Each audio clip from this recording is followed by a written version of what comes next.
কেকটা খুবই সুন্দর হয়েছে। মানে আমার আমার পার্সোনালি ভীষণই পছন্দ হয়েছে। আর মানে ওভারঅল আমি যেরকম চেয়েছিলাম, আর ডেকোরেটটাও খুব সুন্দর হয়েছে। সিম্পলের উপর থেকে আমি সিম্পল এরকমই চেয়েছিলাম। তো আমার খুবই পছন্দ হয়েছে। আমি মানে খুব টেনশনে ছিলাম, ভয়ও পাচ্ছিলাম। তো আমার খুব পছন্দ হয়েছে। এবারে কাজটা তো আমার না, আশা করছি আমার স্টুডেন্টেরও খুব পছন্দ হবে। কারণ যেহেতু ওই দায়িত্বটা আমার উপর ছিল, আর আমি খুব খুব টেনশনে ছিলাম যে কেমন হবে। তো আমি খুব স্যাটিসফাইড কেকটা দেখে, আর আমার খুব পছন্দ হয়েছে। আমার খুব খুব ভালো লেগেছে, মানে ওভারঅল সবকিছু ভালো লেগেছে। দারুণ করেছে, দারুণ। আমার খুব পছন্দ। কেকটা আমি অনেকের মুখে শুনেছি যে খুব সুন্দর হয়েছে। মানে বার্থডে গার্লের বাবা, সে আমাকে স্পেশালি আলাদাভাবে খুব সুন্দর করে বলছিল যে কেকটা ভীষণই সুন্দর হয়েছে।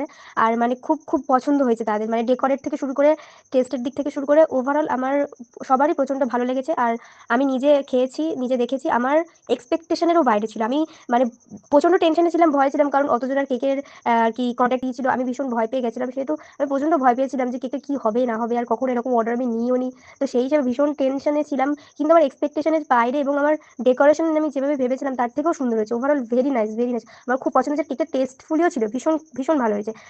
আমি নিজে ওটা ঠিক করেছি যে নেক্সট টাইম যদি আমার কোনো বার্থডে বা কোনো স্পেশাল ডে হয়, আমি তোমার থেকে কেকটা করাবো। এটুকুনি আমি তোমাকে বলে রাখলাম। আমার ভীষণ ভালো লেগেছে। মানে কেকটা এক্সপেকটেশনের বাইরে, আমার কিছু বলার নেই। মানে খুব সুন্দর হয়েছে, ডেকোরেশনের দিক থেকেও খুব সুন্দর, আর টেস্টের দিক থেকেও খুবই সুন্দর। এটা কিন্তু কোনো মানে বলছি না, আমি জাস্ট এটা সত্যি। আমি বলতেও পারবো না।